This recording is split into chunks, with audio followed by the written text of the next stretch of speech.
पूर्व सांसद और पूर्व प्रदेश कांग्रेस के अध्यक्ष रहे अशोक तंवर ने बीजेपी का दामन थाम लिया। इस खास मौके पर अशोक तंवर ने जी मीडिया से बातचीत में कहा, बीजेपी की नीतियों पर भरोसा करके पार्टी में शामिल हुए हैं। उन्होंने पार्टी में शामिल करने के लिए मुख्यमंत्री मनोहर लाल, बीजेपी के राष्ट्रीय अध्यक्ष जेपी नड्डा और पीएम मोदी का आभार भी जताया। साथ हैं जो कि अब बीजेपी के नेता हो चुके हैं। तंवर साहब, आप बीजेपी ज्वाइन किए आज, एक रिएक्शन पहला इस तरह का जो रुख किया, क्या खास वजह रही? खास वजह सबको पता ही है कि जो बाकी पार्टियां हैं ना वो विचारधारा पे खरी हैं, ना वो बातों पे खरी हैं। जो गारंटी देते हैं वो झूठी गारंटी देते हैं और धोखेबाजों का, भ्रष्टाचारियों का एक जमावड़ा हो गया है।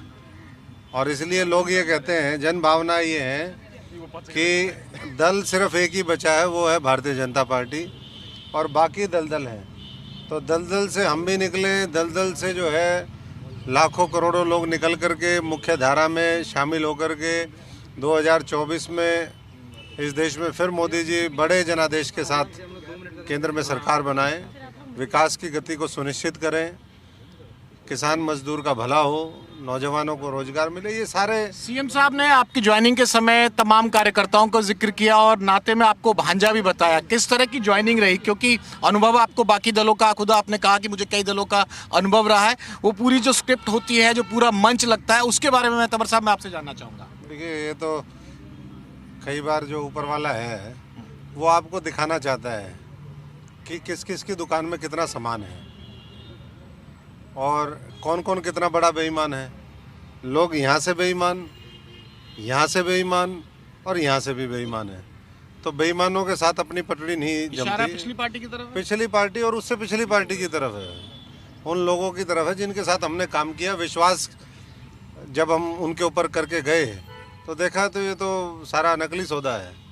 तो ऐसे में मैं समझता हूँ कि आज मैं माननीय मुख्यमंत्री जी का भी, हमारे पार्टी के राष्ट्रीय अध्यक्ष नड्डा साहब का भी और मोदी जी का, तमाम हमारे जो पार्टी के आला नेता हैं जिनकी सहमति के बाद मुझे लिया। हमारे आज हजारों साथी यहाँ पर आए, सैकड़ों पदाधिकारी आए और बहुत से लोग जो नहीं आ पाए उनसे भी मैं आह्वान करूँगा कि आने वाले समय में भारतीय जनता पार्टी को मजबूत करें। आखिरी सवाल मेरा ये है कि अशोक तंवर साहब एक जंगी घोड़े के तौर पे भी हम जानते हैं राजनीति में हरियाणा में, और चुनाव लड़ना नहीं, चुनाव लड़वाना भी आपको आता है। तो ये जंगी घोड़ा अब किस रोल में नजर आएगा, नए पट्टे के साथ, बीजेपी की नई पार्टी के साथ?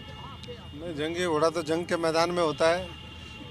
प्रदेश में जो लोग कहते थे हम बराती घोड़े और जंगी घोड़ों की चर्चा करते थे, उन्होंने जिनको जंगी समझते थे उनको ही बारात में नचाना शुरू कर दिया।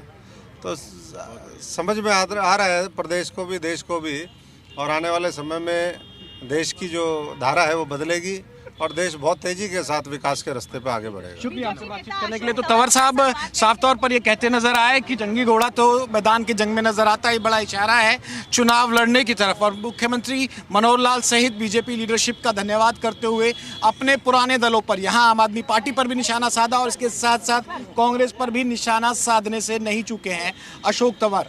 कैमरामैन शनि के साथ विनोद लांबा, जी मीडिया, दिल्ली।